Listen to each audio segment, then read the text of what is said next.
আমি এখন রয়েছি ঢাকা ১৬ আসনের মিরপুর ক্যান্টনমেন্ট স্কুল অ্যান্ড কলেজে। আপনাকে জানিয়ে রাখি, আপনার মাধ্যমে আমাদের দর্শকদেরকে জানিয়ে রাখি, আমরা সকাল থেকে ঢাকা শহরের ১২, ১৪, ১৬ বিভিন্ন আসনের ভোট কেন্দ্রে আমরা পরিদর্শন করেছি এবং সেখানকার ভোটার উপস্থিতি দেখেছি। সাধারণ মানুষ যারা রয়েছেন, ভোটার যারা রয়েছেন, তারা উৎসবমুখর পরিবেশে ভোট প্রদান করছেন এবং আমরা দেখেছি যে আইন শৃঙ্খলা বাহিনী কিন্তু সচেষ্ট অবস্থায় রয়েছে, অর্থাৎ ভোটাররা যাতে নির্বিঘ্নে তাদের ভোটাধিকার প্রয়োগ করতে পারেন সেই ব্যবস্থা তারা নিশ্চিত করেছেন।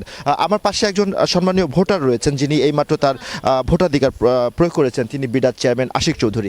আপনার কাছে একটু জানতে চাইবো, ভোট তো দিয়েছেন, আপনার অনুভূতিটা একটু বলবেন।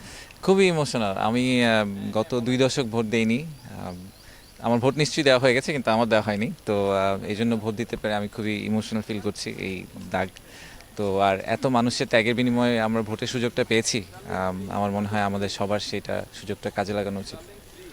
আপনি তো সরকারের একটা গুরুত্বপূর্ণ একটা অবস্থানে ছিলেন, একটা জায়গায় ছিলেন, বিডার চেয়ারম্যান হিসেবে দীর্ঘদিন দায়িত্ব পালন করেছেন। আপনাদের প্রত্যাশা কতটুকু পূরণ হয়েছে বলে আপনি মনে করেন? আমাদের কাজ ছিল ফাউন্ডেশনটা তৈরি করে দিয়ে যাওয়া। স্পেশালি বিনিয়োগের ব্যাপারে আমি সবসময় বলে এসেছি, এটা একটা মিডিয়াম টার্ম ইস্যু।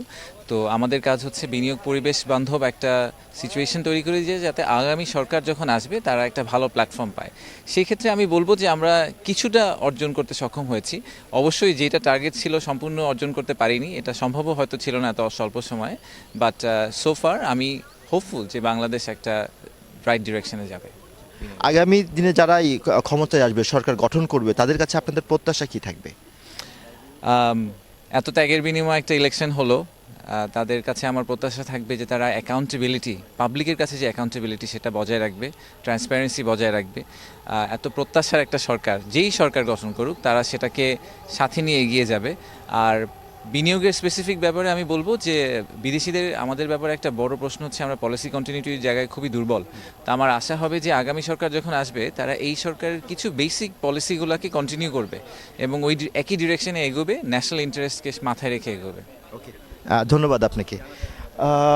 শুনছিলেন যে বিডার চেয়ারম্যান আশিক চৌধুরী বলছিলেন তিনি ভোট প্রদান করেছেন এবং তিনারা যে অসমাপ্ত কাজ রেখে গেছেন, আগামী সরকার এসে সেটা চলমান রাখবেন, বাস্তবায়ন করবেন, এমনটাই তিনি বলছিলেন। এছাড়া আমরা বিভিন্ন ভোট কেন্দ্রে ঘুরেছি, আমরা ভোটারদের মতামত জানার চেষ্টা করেছি। তারা বলছিলেন যে তারা দীর্ঘদিন যাবত ভোট দিতে পারেননি বা এবারে যে ভোটের আয়োজন, সুষ্ঠু আয়োজনে তারা সন্তুষ্টি প্রকাশ করেছেন। তো Mirpur cantonment school and college থেকে এই ছিল আমার কাছে সবশেষ।